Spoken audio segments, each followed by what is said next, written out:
At ayan mga kaibigan, welcome back to the Garena Premier League 2014 Spring Season. I am DJ Sphere. And I'm Jay. You're about to watch the match between team Azubo Taipei Snipers versus the Imperium Pro Gaming Team. Pero bago lahat, tignan muna natin ang ating schedules for tonight. Alright.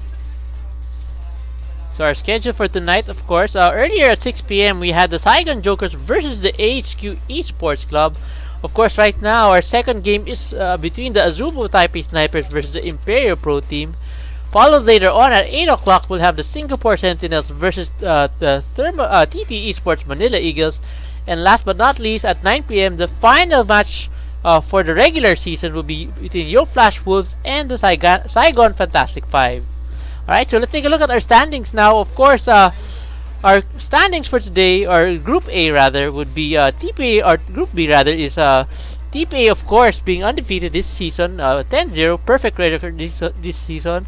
Followed by SF5 with 6 wins and 3 losses, STS with 4 wins and 5 losses, the Flash Wolves with 4 wins and 5 losses. They're currently tied with STS, and of course, Neo Full Lewis with 3 wins and 7 losses, and the Manila Eagles with 1 win and 7 losses. Para naman sa ating Group A standings, still HQ 9-0. Pero mga kaibigan, kanina natanggap nila ang first lose nila against the team ng Saigon Jokers and SAJ still 6-3, but ngayon 17 na sila, so they're about to go sa ating playoffs. If ever na manalo sila ngayon sa laban nila against the team ng IPT, TPS, still kapag nanalo sila dito, they will have a 1 point ahead against team ng Saigon Jokers, ISG 4-6, BKT 2-8, and on the other hand, having the IPT still 0-9. At kailangan nilang manalo sa laban na to at least para mapigilan nila ang team ng TPS to dominate against the team ng SAJ. So what I think sa standings natin yung sa ating Group A, magkakaroon yata dito ng possible na labanan sa kanilang slot dito for the playoffs. Since alam natin ngayon na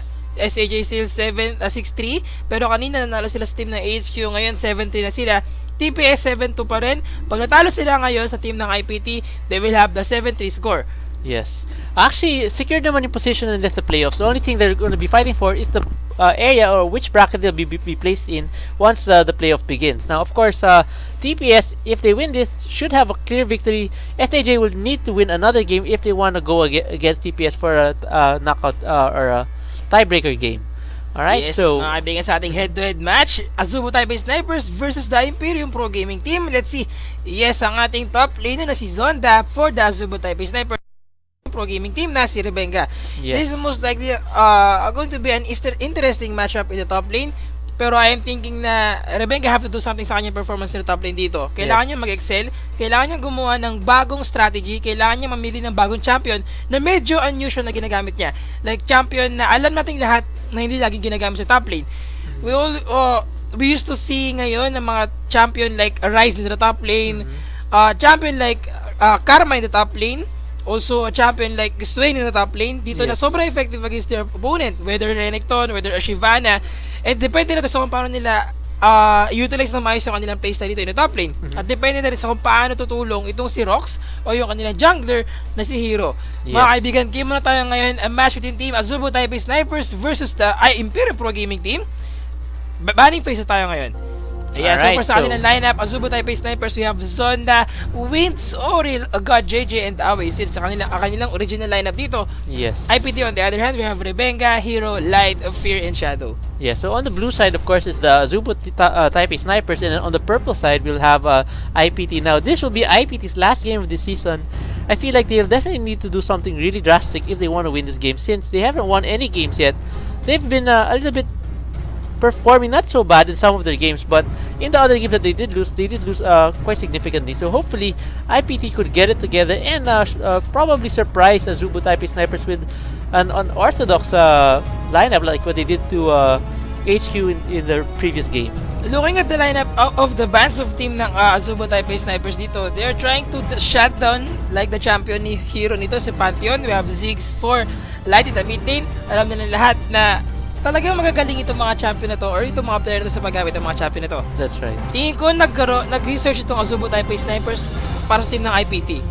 Itong Ziggs na to, sobrang naging effective for Light sa paggamit nila lagi sa team of MSI. At nagkaroon sila ng 2-0 score dito. Yes. Pantheon as well, 2 times ginamit ni Hero dito or ni Rox sa kanilang sa kanilang jungle, at sobrang effective ng champion na to. Gragas for their last pick. Kaya gusto nila i-shutdown si Rebenga as well. Kailangan nila i-secure to si Rebenga na gumamit ng champion na comfortable siya. Yes. On the other hand, looking at the balance of Team IPT, Lulu, LeBlanc, Kha'Zix, all mid laners. Possible na gawing top and jungle to si Kha'Zix, pero most probably champion na para sa mid lane dito or kay Orin. Yeah, so alright, so looks like TPS going for the first pick on the Lee Sin now. Lee Sin, of course, has been played sometimes on the top lane, but more often than not, she's being used as a jungler. So we'll see where they're gonna put the TPS now. Of course, I have a feeling that IPT may still, Rebenga may still stick with his Renekton. He's been using Renekton in the past few games. So let's see where IPT decides to go with this. Alright, so IPT deciding to pick up Annie. Annie will definitely be the support for IPT, while Elise will be the jungler for IPT as well. TPS picked Azonta. Picked Lee Sin as their first pick sa laban na to, and this is most probably a champion na possible na gawin nilang top at possible nilang jungle. Pero knowing that sa playstyle ng team Azubo Taipei Snipers, tingin ko gagawin nilang jungle to for wins. And it's kind of unusual na makita mo i-pick nila itong jungle as their first champion, knowing na alam natin lahat na they usually pick AD carries dito or any champion na alam natin lahat na kailangan muna pag-isipan kasi di naman kailangan nilang ipili kaagad kasi di naman siya mahirapan if ever ma-counter siya. Yes. So they picked Lee Sin para sa kanilang champion. And on the other hand, on the IPT, we have Annie and Elise dito. Annie sa champion na alam natin sobrang viable in the bottom lane, especially in the mid lane. Especially itong si Elise as well. The burst damage against his opponent. Kaya niya kaagad mag-chunk or magbigay ng chunk damage against his opponent dito. And if ever na magkasalubong sila ni Lee Sin, if ever na si Lee Sin yung gagawin nilang jungle, I think Elise will dominate Lee Sin in the early team fight. Yes. Pero kapag napag-farm si Lee Sin dito, having yung kanyang items for the magic resist like Hex Drinker or any item dito, or if ever na kumuha siya ng Solari, a very good item to use for him as well. Yes. Since they're about to go against a champion na AP. Yes, actually, including the support of IPT, as you can see, Annie is very strong, has a lot of burst damage, especially once she hits level 6. Now, like I mentioned, I expected Rebenga to probably pick up the Renekton again in top lane, being a very strong and safe pick. Even if he goes against Lee Sin, he should have no problem in the top lane. But a while ago, actually, TPS hovering over Trundle, probably to scare Rebenga on that Renekton, since Trundle is a very good tank killer and could probably trade the Renekton if they decide to go with that pick again.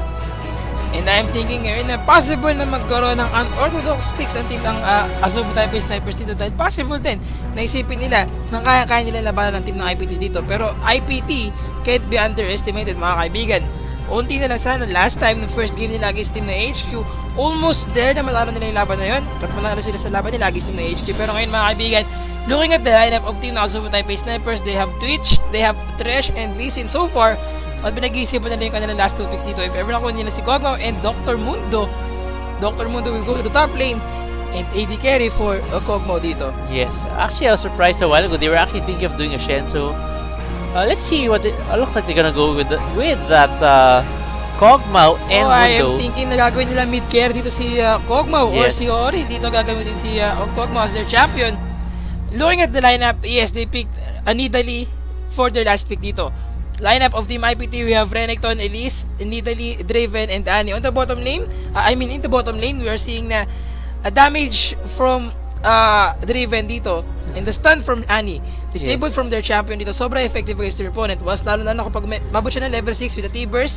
And then any skills coming from Annie dito and then yung just a poke from Draven dito can just burst down any champion in the bottom lane. Pero mga kaibigan, mukhang sinasay ko ngayon ng Azubo Taipei Snipers ang team ng IPT dito. Mukhang gagawin nilang mid-carry itong si Twitch against dito.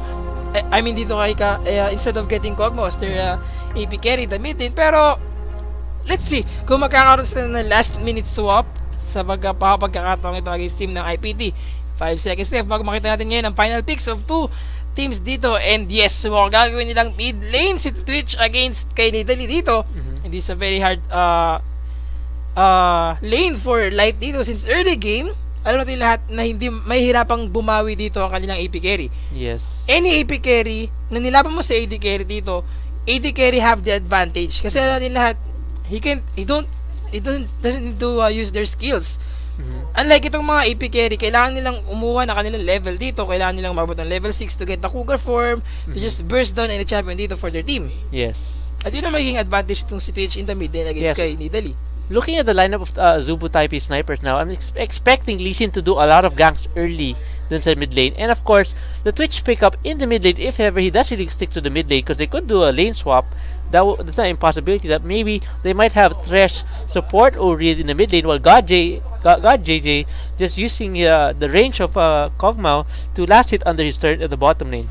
Tignan Now, natin, there's a lot of ngayon. things they can do so alright, let's Actually, take a tignan look. natin yung runes ni Aurel dito in the mid lane. Twitch for the mid game, mga kaibigan. Physical damage, sobrang flat with just a slight critical chance dito. So, talagang focus na siya ngayon sa mid lane, getting yung kanyang physical damage or more critical chance and magic resist against his opponent. So, most probably ang gagawin niya dito, mag-stall ng kanyang lane, magpalakas, mag-farm, get the CS very wisely against his opponent sa laban na to. Looking at the masteries, yes, typical na masteries for the AD carry, 2190. It is kind of unusual na makita natin ngayon si Aurel nagagamit ang kanyang AD carry against dito kay Light in the mid lane. And let's see also yung ating our masteries or yung rules para dito kay Zonda para sa kanilang top lane, mga kaibigan. Dr. Mundo, yes, sustain sa top lane, 8.1 health regen per 5 seconds, 13 armor, 8.1 armor penetration, magic penetration 5.5, magic resist 12 flat. Yes, actually naging popular na yung health regen sa top lane because of the nerf of the Doran shield. And actually, meron ako nakikita mga Dr. Mundo dito naglalagay ng masteries na 0.30. Pero yes, I think not only ang gagawin dito ni Zonda ay ang pag-sustain ng kanyang top lane, but he can also be a champion na kayang magbigay ng damage output against his opponent kapag nag-late game na dito with the use of his first kill o yung kanyang axe dito. Yes. That is very effective for him. Since alam natin lahat na yung kanyang first aid dito ay nakadepende sa percentage ng health ng kalaban mo. So it's not about kung gaano kataba or kung gaano kalaki yung AP mo or yung AD mo. It's all about how you build up your items dito to just secure your objective of staying being a tanky champion dito sa buong laban. Yes, actually Zonda not picking up any magic resist on his mastery, so that's an interesting pickup since Rebenga on Renekton will still be doing some sort of magic resist with his Dominus, which will do AoE percent damage, or not percent damage, but magic damage every second, also with the Sunfire Cape. So, alright, so into the game now. We're just gonna wait for the loading screen to finish loading. Ayan, sa lahat ng mga ka-tune in pa lang, you're watching Tagarina Premier League 2014 Spring Season, a match between Team IPT versus the Subo Taipei Snipers. At I am Gigi Sphere. And I'm Jay. And mga kaibigan, looking at the lineup again of Subo Taipei Snipers, Mundo, Lee Sin, Twitch, Kog'Maw, and Thresh for the team of Subo Taipei Snipers. On the other hand, for the team ng IPT, we have Renekton, Elise, Nidalee, and Draven, especially si Annie. Yes, actually, the top lane, I feel like they're gonna let Rebenga basically just farm in the top lane, and I expect Zonda and the Winds to apply a lot of pressure in the mid lane and the bottom lane. As you can see, it's gonna be basically protect the carries. Both Kog'Maw and Twitch have very long range ultimates, which can do a lot of AoE or team fight damage. So basically, both Mundo and Winds will be providing the protection and isolation with, of course, the Thresh with the box. Giving IPT a hard time engaging on the backline of Azubu Taipei Snipers. Now IPT, of course, IPT has a Nidalee which could use his poke, but the problem is I don't think they're gonna have an easy time following up with that with all the protection coming from those three tanky champions from Azubu Taipei Snipers. Actually, in the top lane, I think Mundo, ito maganda kay Mundo, he's a very tricky champion. Possible na mag-dominate siya sa early part of the game, possible din na hindi siya ganun na mag-excel ng kanyang skills sa early part of the game, hanggang sa late game na siya mag-farm siya sa top lane dito. But he's about to go against Rebenga. Rebenga yung top lane, di lahat na medyo di pa siya ganun ka-perfect sa top lane niya dito. He's still adjusting sa kanyang role in the top lane dito para mga kaibigan. Let's see how Rebenga will try to dominate dito. So top lane si Zonda using Dr. Mundo in this team fight, mga kaibigan. Still, lahat ng mga ka-tune in, you're watching the Azubu Taipei Snipers versus the team ng IPT sa laban na ito. Looking at the lineup, in the bottom lane, Kog'Maw, Thresh versus Draven and Annie. Lagi sinasabi ko dito, mga kaibigan, early part of the game, Thresh and Kog'Maw can have the advantage against their opponents. Since alam natin lahat na si Thresh with the death sentence disabled, mga kaibigan, and then yung play niya dito to get the objective of being a champion, they have the disadvantage dito since mas namang yung kanilang crowd control sa early part of the game. Pero IPT Shadow, if ever namabot sila ng level 6 dito, kaya nilang lamangan ng kanilang kalaban, mga kaibigan. Zonda throwing his paper files dito against their opponent, pero yes, They're trying to stall team members of 30 IPT seconds until at minions sobrang spawn. nagiging aggressive ng Izubu Taipei Snipers ngayon. It's kind of unusual na ganito yung magiging playstyle nila against their opponent. Yes, I'm sure they're definitely gonna steal this blue buff away from IPT. Now the question is, what is IPT gonna do? Are they gonna protect it and take it and make sure Azubu Taipei Sniper doesn't take it away from them?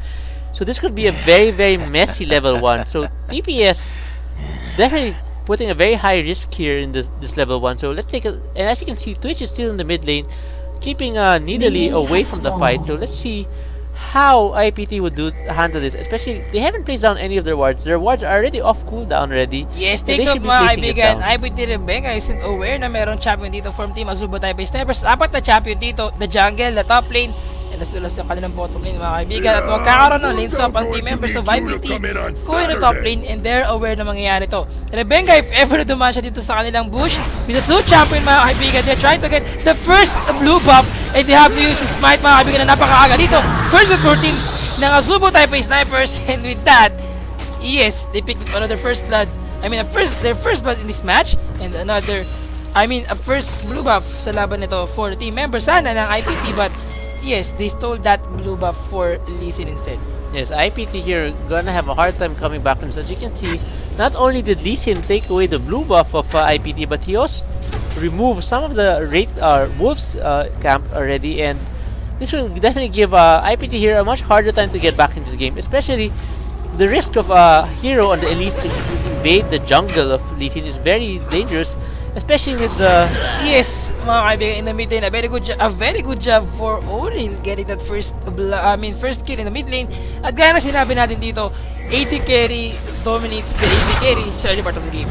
Yes. Pero kapag napag-farm or napagpataba itong si Light, getting his level 6 the item, yung kanyang skill dito, with that Cougar form, kaya niya mag-dominate against his opponent. But kapag nagpatuloy yung ganitong performance ni Oril in the mid lane, hindi siya makakabawi against his opponent. Hindi siya makagawa ng paraan para mabawi lahat ng nawala sa kanya kanina sa laban na to. Yes, alright, so looking at the CS, Draven with a slight CS advantage he was able to get the lane earlier. I feel like this push coming from IPT is a little bit too slow. They didn't take advantage of getting to the lane earlier.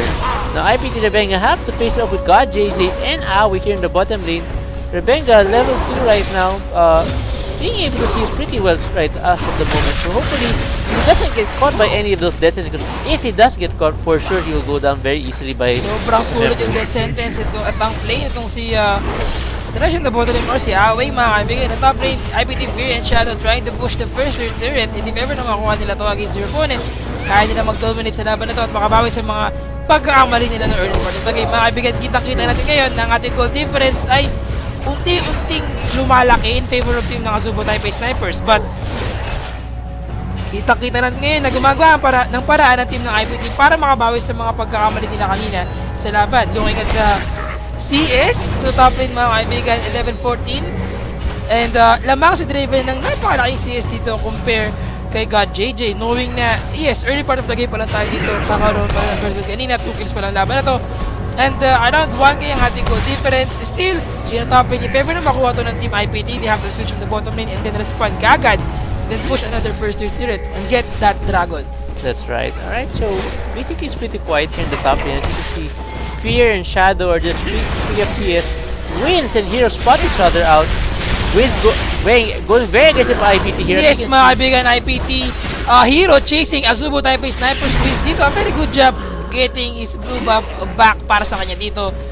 And yes, a very good team coordination for team ng IPT dito. Yes, responding that time na nakita nila nahuli dito si IPT Hero sa mga pagkakataon ngayon.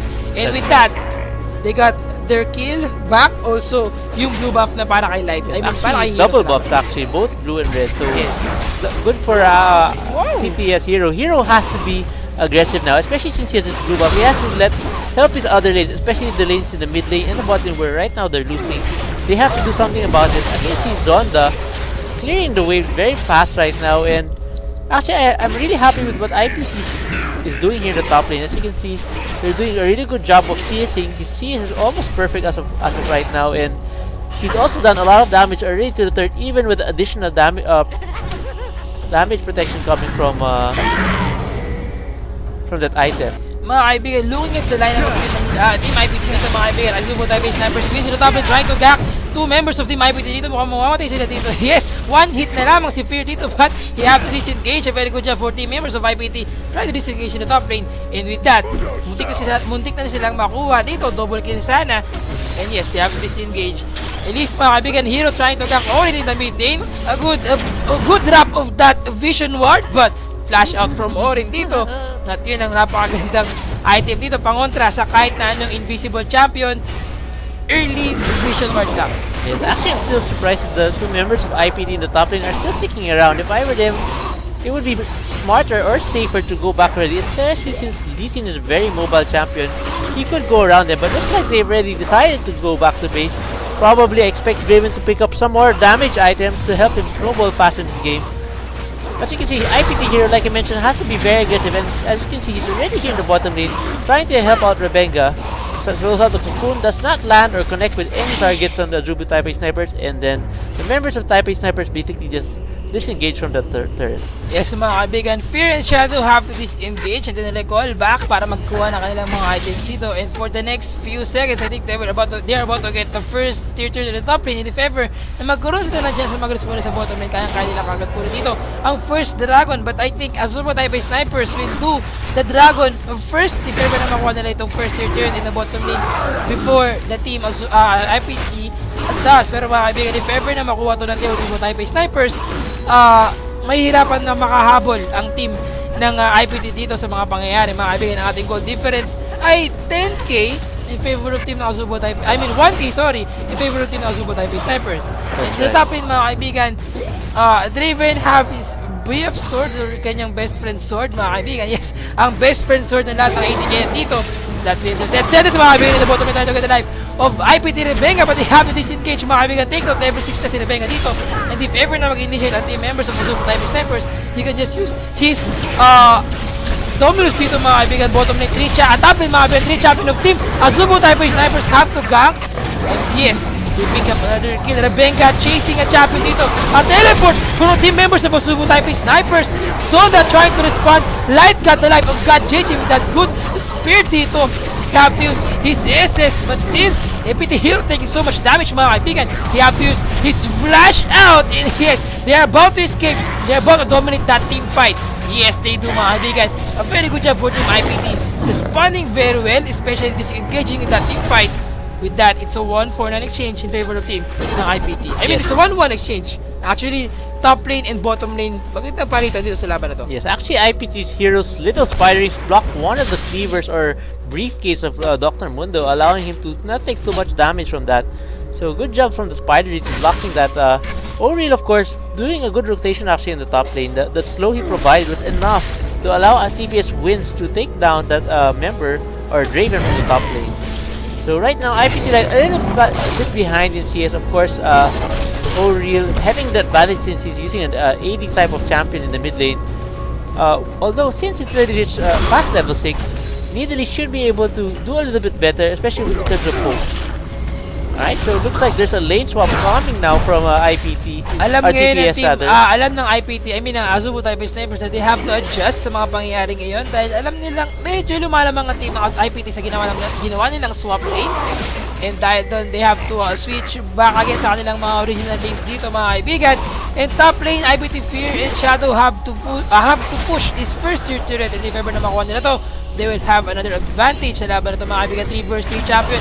It's about to happen in the top lane mga kaibigan with that poke damage from Draven. Azubo Taipei Snipers wins is waiting in this try push. A good that sense mga kaibigan, but it wasn't enough to get the life of one champion of team IPT in the top lane. And yes, they are about to push the first tier turret in the top lane. If ever na makuha nila to, Azubo Taipei. Good play from Huawei dito. Followed up with a deep burst from Shadow, and they got the life of Fear dito. Yes, Fear can do anything with the stun. I mean with the play, and that sentence from Azubo Taipei Snipers Highway taking another life of Shadow in that team fight. 2-4 na exchange in favor of team ng Azubo Taipei Snipers. Yes, actually Ori was planning to join that fight there, but since it happened really fast and they didn't need his help, Nidalee was able to push the minions to the third of Oriel, forcing Oriel to come back to lane.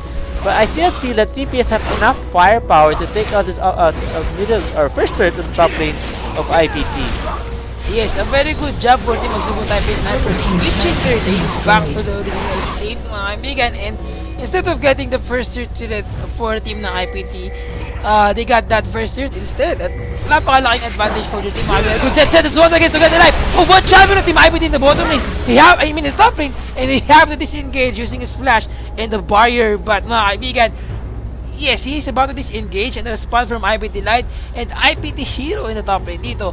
And if ever, yes, mukhang laland ng maayos dito ang Cocoon galing kay Hero to get the life of God JJ.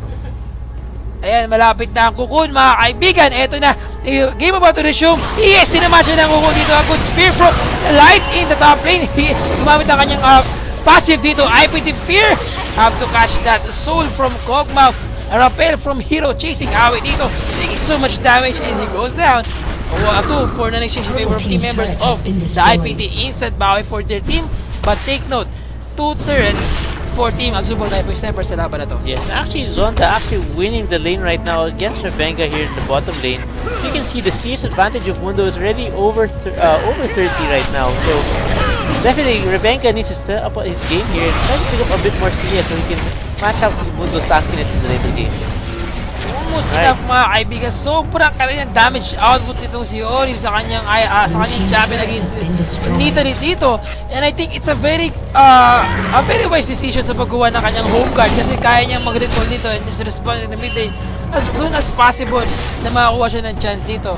But Ori, TPS and IPT setting up the first dragon, mga kaibigan, but there's a word for team members of Azubo Taipei Snipers dito, and if ever na makuha nila to, mag-i-snowball na naman ang kanilang goal difference sa laban na to. Yes, actually TPS not too worried if ever the IPT decides to take it since they have a Lee Sin, and you know Lee Sins are very deadly, especially when it comes to doing Baron steals and Dragon steals as well.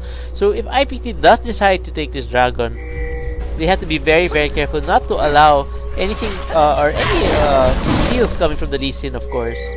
Alright, so as you can see, IPT has already decided to take this dragon. Of course, IPT, or rather, Taipei Snipers are very aware of this. And there we see Zonda is now rotating with Wind to give him Yes, not enough time. Very good job for team IPT dito getting the first dragon. Baka kaibigan, tigil-tigil sila. That sentence from Aoi getting the life of one champion of the members of IPT. IPT Hero taking so much damage. T-Burst have to be burned out, but IPT Hero with that rappel can't do anything para mag-disengage dito with that rappel. Wala siyang maabot na kanyang kalaban para makapag-disengage, and instead has got caught by any members of team ng IPT. But it was a good trade. It was a well paid off to get the dragon. But I think at that level, probably the dragon will cost maybe worth about 1.5 to 2 kills. So it's still in favor of TPA or IPT rather to pick up the dragon. Alright, so as you can see, TPS now rotating here to the mid lane. Looks like this will be the last first thirds of IPT, and all the first thirds of IPT have now been taken down in all lanes. Now, IPT has only picked up 1/3 this game, and this is another thing that they have to start focusing on taking out. Aside from that objective from the dragon, they have to now start pushing and winning those team fights so they can get back into the game. yes, mga kaibigan, Revenga diving in with slice and dice, but they have to disengage since Revenga taking so much damage, mga kaibigan, with this item dito, a giant spell. Sobrang left behind compared dito kay Dr. Mundo or kay Azonda having the Sunfire Cape, and I think ito yung magiging problema nila if ever na magkaroon ng mga team fight. Zonda is a very tanky champion with this ulti, mga kaibigan, na kanyang i-regen yung mga damage output from team members of IPT dito, but with that item, mga kaibigan, Oril, a good dive from Aoi dito. He used his play back, mga kaibigan. Oril was left behind. He have to use his invisible para but he was got by team members of IPT dito. 2 champion na ang wala dito, mga kaibigan. Zonda, double kill para dito. Kaya IPT Light, they're about to get the life of Azubo Taipei Snipers wins as well, but they have to disengage. Taking so much damage, mga kaibigan. Revenga with that SS from Kog'Maw. A 2-for-1 exchange in favor of team members of IPT. Yes, very good exchange coming from IPT. Good thing they were actually able to disengage. I felt like God JD might have been able to disengage or do a cleanup there, but actually O'Real being a little bit overconfident there, going behind the members of the idea or the plan of TPS there was pretty good, but it just wasn't. It was just too early in the game for them to do something like that, especially without O'Real having any protection coming from Wind. Actually, it's not that bad. Pero, ayun nga, gaya na sinabi natin dito, a very good team play for team ng IPT. They were aware na merong invisible na Twitch na mga nalalabas anytime kapag nagkaroon ng mga team fight dito. Awi on the other hand, flashed in and then uses play para makahuli ng 3 or 4 champion, almost 4 champion tinamaan niya ng play dito. And with that, the box, I think ang nangyari ay hindi ganoon na umabot sa ibang members of team ng IPT dito, and they got Horil as soon as possible na lumabas to si Horil dito. That gave them the advantage sa team fight na yun. Yes, actually he came out a little bit too early if you ask me. He needed to create a little bit more distance so that the members of IPT would not be able to reach him, but since his stealth expired a little bit earlier than he expected, I think he ended up engaging the members of IPT a little bit too early, and because of that, they were able to take out TPS Oril very fast. Right, so IPT Hero spotting out a ward there, taking out one ward from Azubu type snipers, and now IPT again going here, grouping up here in the mid lane. As you can see, 3 members of IPT are here right now. A good goon mga kaibigan from Hero dito. T-Burst almost enough mga kaibigan ng Shadow. Is that T-Burst? Yes, a good Dragon's Rage from Atsubo type sniper swings in the mid lane. Got caught once again with a damage out from the members of TPS. Back, a gang from Oril dito getting the life of Fear. And Shadow, yes, double kill for Twitch. Very good job for him, especially sa pag-gang from behind for team members of IPT. It's a 3 for non-exchange in favor of team Asuba type snipers mga kaibigan. They're getting the life of light dito. With that Conquer form, will he be able to escape dito? You can't chase Ridley kapag nasa bush siya, but with this 4 champion or 3 champion for team Asuba type snipers, yes, they have to disengage and get the second turret instead dito sa mid lane. Yes, that smart decision comes from the Azubu type snipers. Instead of chasing immediately, since they've already recently took down 2 members of IPT, they decided to go and push this mid lane. But it looks like the members of IPT will be able to get back in time to protect it, but IPT here taking a lot of damage from the streamers or the briefcases from Mundo. As you can see, it looks like, I think Mundo maxed out briefcase first, if I'm not mistaken. That's right, that's why the damage coming from it is very significant, especially when they're full health. Right, so IPT. Yes, a good set sa mga kaibigan from Awi dito, getting the life of IPT live. Hindi sila pwede mag-initiate doon dahil namamagana ang ball dito ni Zonda, and take it, wala na siyang SS para mag-secure na kanyang life dito mga kaibigan. Good mga kaibigan from Hero dito. Dark Passage almost enough to save the life of Zonda, but it wasn't enough mga kaibigan. Win still chasing 3 champion of team IPT dito. Rebenka still in the bottom lane, and we have to push the first turret instead of responding sa mga team fight dito sa mid lane. Yes, alright, so Rebenka trying to split push right now, but he has to be careful since now that there's no more pressure in the mid lane. As you can see, Lee Sin and Twitch, very sneaky champions, are about to engage on him. So Rebenka has spotted Twitch, decided to back up. Let's see if any of the members of IPT will come down to rotate and help Rebenka take out maybe Oril if ever Oril does not notice what's going on right now. Yes mga kaibigan, nanganib ang buhay dito ni Oril if ever na mag-initiate ang team members of the IPT dito. He have to use his T-Burst to get the life of Oril with a good drop of that Vision Ward. Oril was about to go down with the last hit from Rebenka with that Ignite. Yes, so one very good play lane. coming from IPT there. Very wise choice dropping that Vision Ward just in time para di makatakas si Oril in the bottom lane. At talagang pinagtanawan nila talaga ang pagkakwayan. Second Dragon for team ng IPT.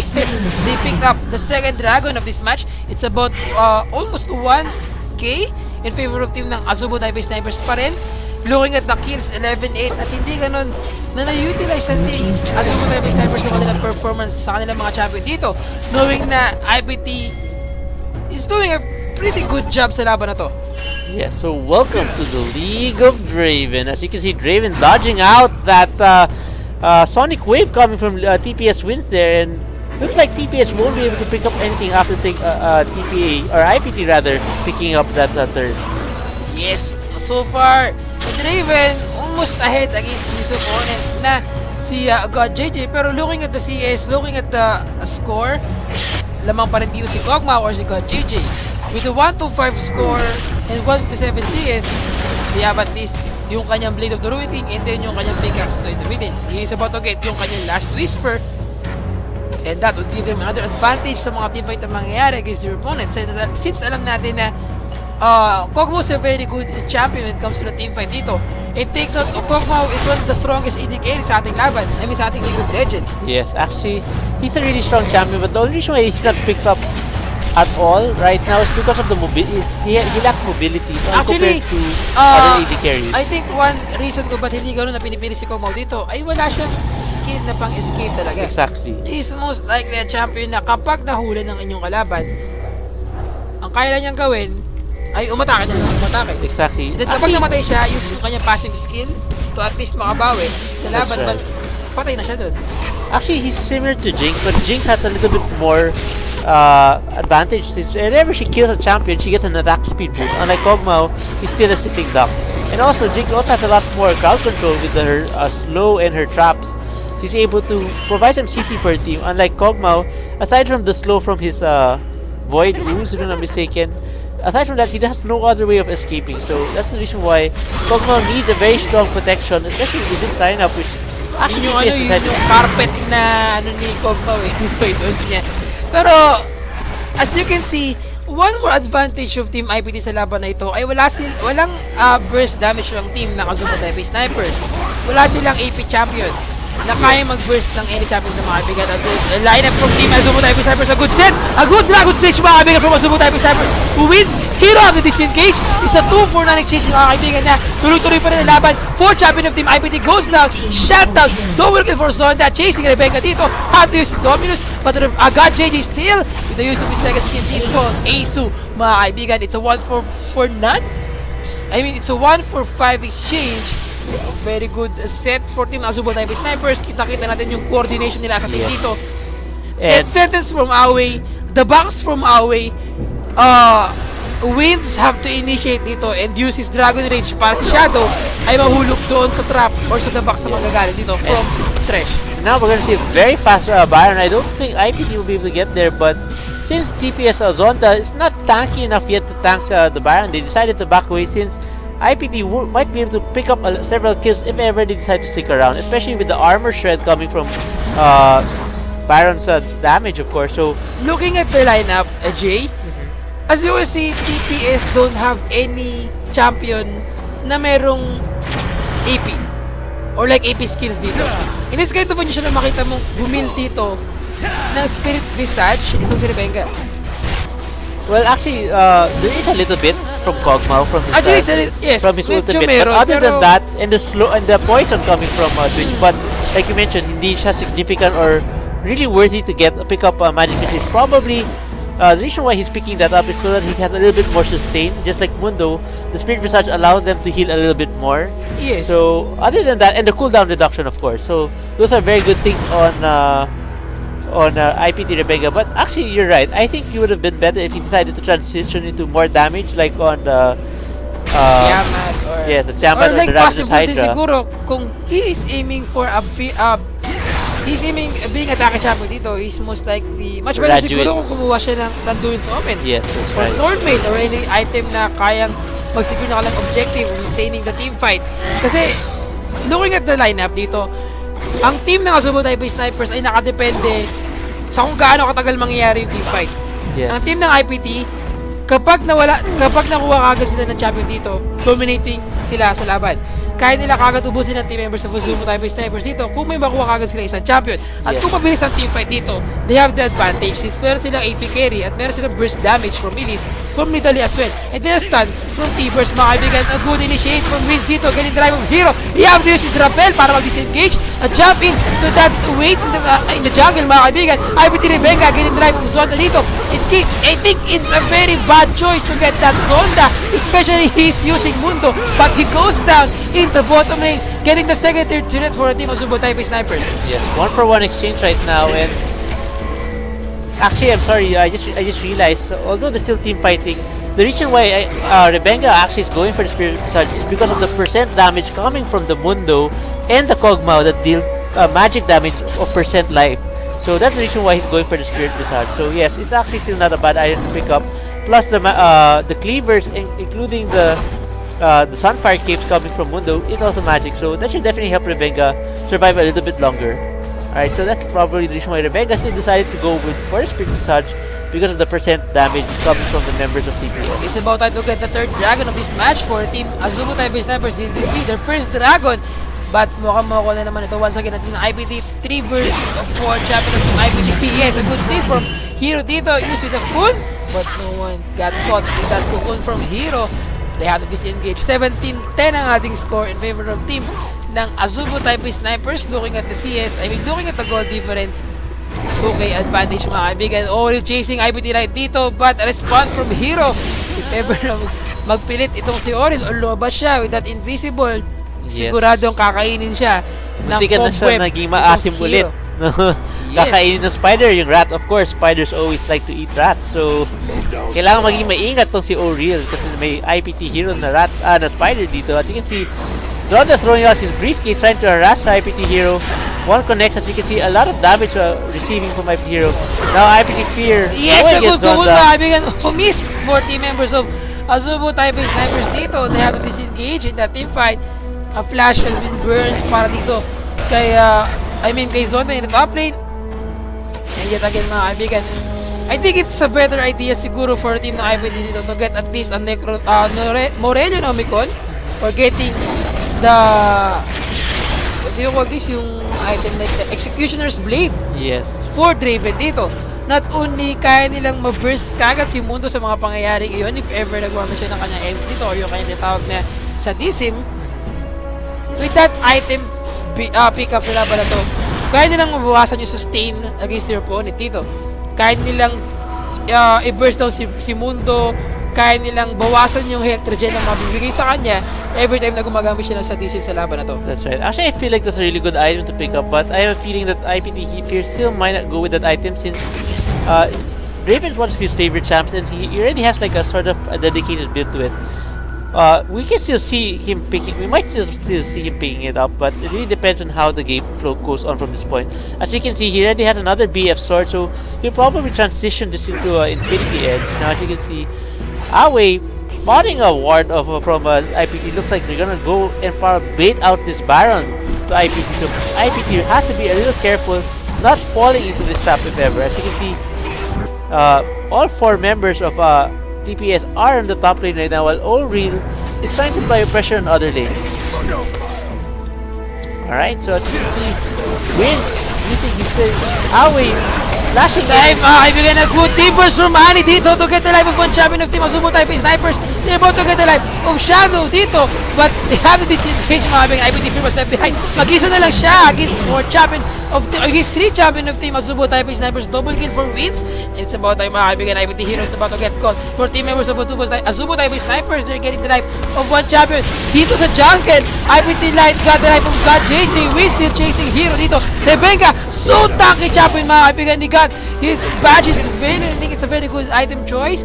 Kaya sinabi mo kanina, with that magic is also yung kanyang first skill na tatama sa kanya ay mananalifier niya.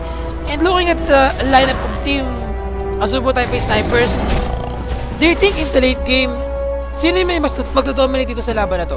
It's really hard to tell because both teams have very strong late games. As you know, Draven is very strong at the late game, and also the Spirits of Nidalee can hurt a lot in the late game. But the team fight damage coming from Kog'Maw and Twitch, of course, can do a lot of damage as well since they do a lot of splash damage. So it's all really about the positioning and timing and whoever gets caught first. So as you can see, parang medyo naging maasim na kayo mga team fight ng both teams eh. Fear going head on with Kog'Maw, even though 2 members of the 2 tanks of TPS were with him, while before that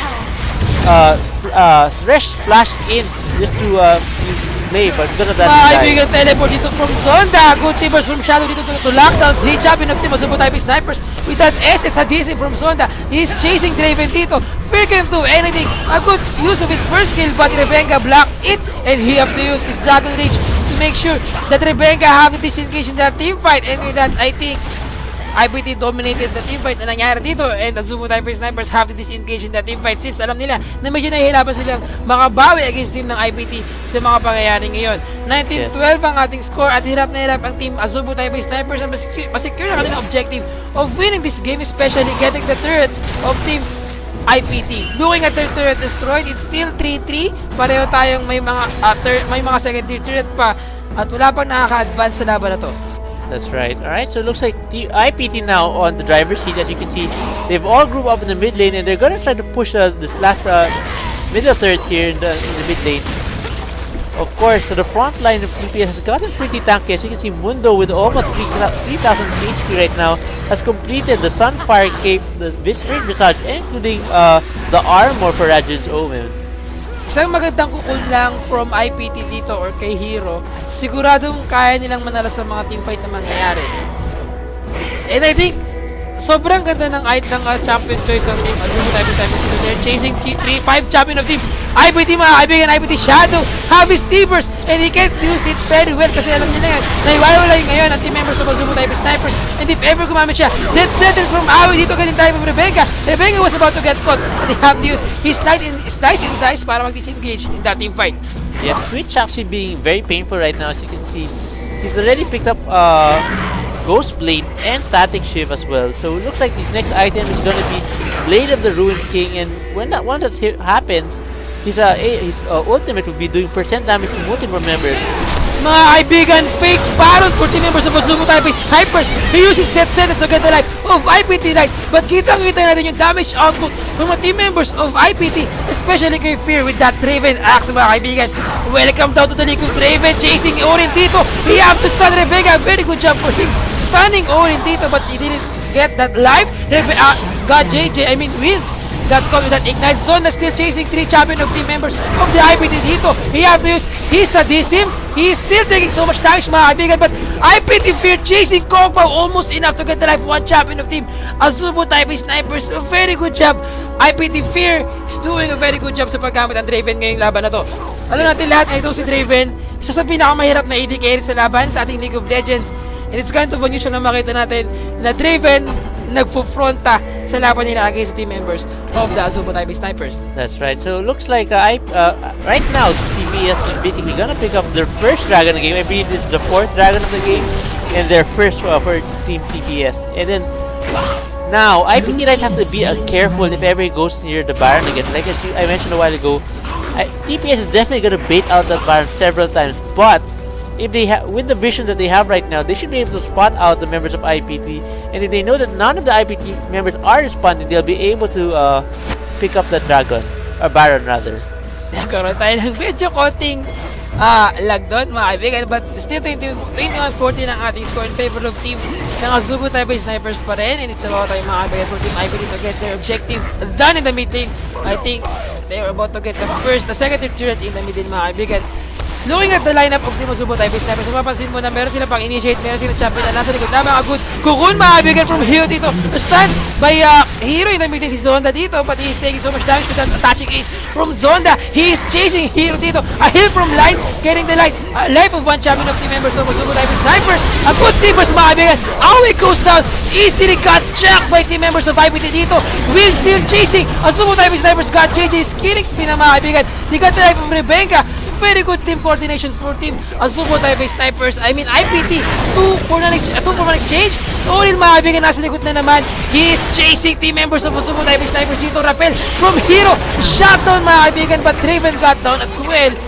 And I think it's a 3-for-2 exchange in favor of team ng IPT. Yes, alright. It looks like 3-for-2 right now. 3 members of IPT still alive. Don't think they'll be able to take Baron without their AD carry, and Oriel going to basically defend the base. He was trying to actually catch IPT Fear, but his poison slow did not connect with his target, and because of that, he ended up going all the way around for nothing. So as you can see, Hero clearing out the wards and setting down some wards here in the Baron pit right now to make sure, just in case TPS does decide to take this Baron now, they'll be ready and be able to catch or see what they're doing if ever they plan to do another fake Baron. Alright, there you see Awe clearing now the wards of IPT there, picking up 1 ward and going inside the Baron pit.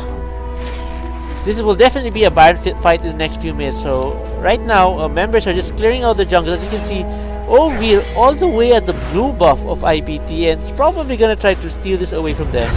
Like what I've said kanina, ang pinakamahirap na sitwasyon ngayon for the team Azubu type snipers ay wala silang pang burst damage against their opponent. Wala silang AP carry dito na kung saan unlike Light na merong spear na kapag tumama against your opponent, halos kalahati ng buhay kanilang mawawala. Kita-kita natin dito na with just a T-burst from Shadow, kaya nila kagad makapitas ng kalaban dito. Kaya nila kagad makuha ang buhay ni Aoi, kaya nila kagad makuha ang buhay ni God JJ, kaya nila kagad makuha ang buhay ni Horil dito. And that gave them another objective, just getting a champion. Looking at the lineup, or looking at the champion picks of Team Azubo Taipei Snipers, they have a champion na merong pang shove for their opponent at meron silang champion na hindi na kailangan lumapit para manalo sa laban na to. Horil got the second turn in the bottom lane, mga kaibigan, with that dark passage zone that was saved by team members of Azubo Taipei Snipers. Yes, that's right. So, looking at what's happening right now, Zonda or Ori has decided to, after picking up the third, did not decide to continue pushing, decided to join the rest of his team. IPT being 5-man strong here in the mid lane, definitely wants to push his third. IPT here doing a really good job of Draven right now. Yes, actually, yung laban na to, sobrang close fight. Hindi ganun kalaki yung ating goal difference, hindi ganun kalaki yung ating kill death. It's only about 2.2 gold. And at this point of time, mahirap pang malaman kung sino mananalo sa laban to. That's true. Hindi pa natin mapipredict kung sino mananalo. Looking at the CS, looking at the items, looking at the champion choice, mga kaibigan. Azubo Taipei Snipers trying to get the first battle of this match in the favor na makuha nila to. They have the advantage for the next 5 minutes of this match, mga kaibigan. 2 wards has been dropped down from Team IPT. Rappel from Hero dito. A good steal, mga kaibigan, from IPT Hero. Very good job. Still, 4 champion of Team Azubo Taipei Snipers stand behind, but they have to disengage since alam nila na 4 versus 4 champion lamang ito.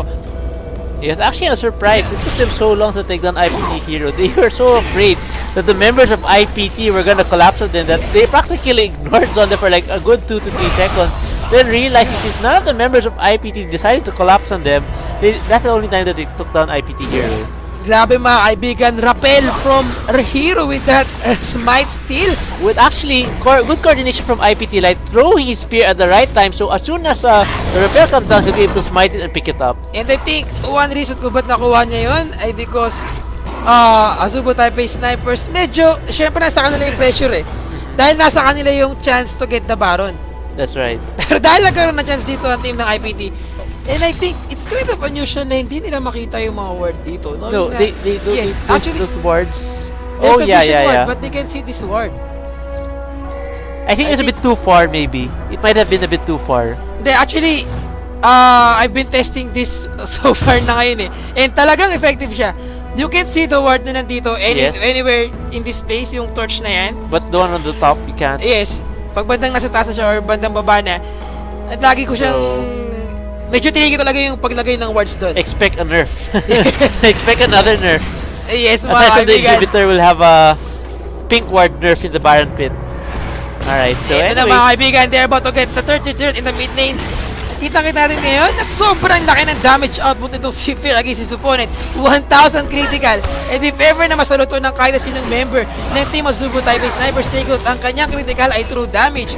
Looking at the HP of Kog'Maw, 1,875. At kapag nagkataon na mahuli siya dito ni Draven, welcome to the League of Draven talaga ang mangyayari dito, mga kaibigan. They're pushing the mid lane dito. Kog'Maw still giving so much damage, leaving artillery against his opponent.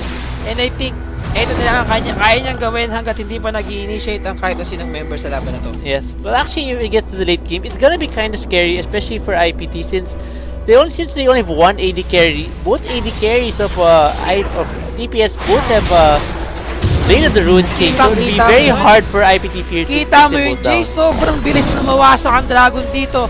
And 2 champion of Team IPT have the Banshee's Veil, and that would give them another objective or advantage in this team fight if ever na mag-initiate dito ang team of the Azubo Taipei Snipers. And I think mukhang chance for them to get the third of this match, mga kaibigan. Still, meron pa rin silang Baron buff. And that sentence, mga kaibigan, to get the life of IPT Fear dito. He have to use his flash out, a good heal, but he goes down. A very good first dash from the members of IPT dito. I mean, Azubo Taipei Snipers coming for Orin. They're getting the life. IPT Hero still chasing one champion. They have to flash out. And then he goes down as well. It's an ace. Yeah. I am very speechless with that game-changing technique from Thresh dito. With just one death sentence na dikta ang pagtakbo ng larong ito. At dahil doon mukhang it's about time para makabawi ang team ng Azubo Taipei Snipers sa mga pagkakamali nila kanina. Yes, actually what happened there was both the carries, or actually everybody, focused their efforts on Draven. As you can see, both the range of Kog'Maw and Twitch, because of their ultimates, are able to reach Draven without any problems, being able to burst him down. This is what I was telling you, that's very dangerous, especially for IPT, because of the 2 AD carries coming from TPS. Once he gets caught, definitely he'll be bursted down very quickly. Nagulat mga kaibigan. Nagalit ang team of Subo Taipei Snipers dito at nirekta nila ang top at mid lane inhibitor ng team of IPT. And with that, mukhang aray ko po, insta-bawi for team Subo Taipei Snipers. Yes. And take note mga kaibigan, we are playing League of Legends. Itong larong to, sobrang hirap ma-predict ng mga pangyayari. At kahit na lumalaman kanina ang IPT sa mga teamfight sa pagkuha ng Baron, sa pagkuha ng Dragon, with just one death sentence from Thresh, tumaob ang ating table dito. Yeah, actually looking at the item, Draven picking up a Negatron Cloak, I feel like he's either gonna make this a Guardian Angel, a Banshee's Veil, or possibly even Quicksilver Sash. So let's see which of those three items will he build. He definitely needs to avoid those death sentences. Once that happens, it's really gonna be game over for IPT this game. And actually, I think isa pa naging mali doon, fear focused yung kanyang item sa damage output lamang. Ngayon pala siya makuha ng kanyang Guardian Angel, kung kailan nakakaramdam na siya ng sobrang pressure against your opponent at di na niya magawa yung kanyang free hit like kanina, he have to get yung kanyang Guardian Angel sa laban na to. That would give him the advantage once again sa mga team fight na hindi siya kagad mapapatay sa laban na to. That's right. So because of that push that TPS did, they were able to pick up about 8k gold with the 8th and those 4/3 that they took out instantly. Actually, Mundo teleported to the top lane as soon as the team fight ended, and that's allowed them to pick up those 2/3 of the top lane. Alright, so IPT now defending their bottom third. As you can see, all members of TPS are gathered here. Right now, God JJ is still far away, but he'll be joining the team soon enough. IPT's life, healing chunks of life right now for Death IPT sentence Hero. once again from Awi dito, rappel from Hero, and he have this engage in that team fight. A stun from Shadow, getting the life of Zonda dito, but still, with that HP regen, so they have the advantage in that team fight. And they're about to get the third in the bottom lane mga kaibigan. Still poke damage lang mga kaibigan from team of Subo Taipei Snipers dito. Giving so much pressure for team IPT dito mga kaibigan. A good initiation from Wind when he will be able to kill another champion mga kaibigan. Yes, it's the box from Away dito. Rebenga was about to go down. Shadow got caught with that damage output from God JJ. Ignited mga kaibigan si Orin dito. And yes, he goes down. IPT Fear mga kaibigan na iwan. He was about to get the life of God JJ once for 3 exchange in favor of team ng IPT. I mean ng Subo Taipei Snipers. Flash death sentence from Away to get the life of one champion once again. And yes, mukhang it's an ace yata, or they will go for that inhibitor, I mean for the Nexus, to end this game and to have another win in this Group A GPL 2014 split season. Yes, so congratulations Subo Taipei Snipers for winning their, I believe that's their last game this season for the a regular season. So IPT also having their last game of the season. Sadly, of course, they didn't win any game this season, but their performances against the strong teams were really good actually, even though they lost them. They didn't really lose by much. It's normally just really one bad team fight, and that's when they start to lose the game. But other than that, they're definitely able to go toe-to-toe with the top dogs of the GPL. Yes, a very good job for team of Subo Taipei Snipers winning this game against team ng IPT. And I think ang naging kitang-kita naman natin ngayon yung gaano kalaki yung pagbabago ng laro dahil sa death sentence lang nitong si Thresh. Yes. And yes, gaya na sinabi natin, Thresh is a champion na talagang pang game changer. Yes. He is a game changing champion. He can turn the tables sa saglit lang na sa napakagandang performance na mangyayari dito. 2 times nahuli si Draven, 2 times din biglang nag-snowball yung kanilang item. IPT on the other hand did a pretty good job din sa laban na to. Yes. This game is exceptional sa mga talo nila.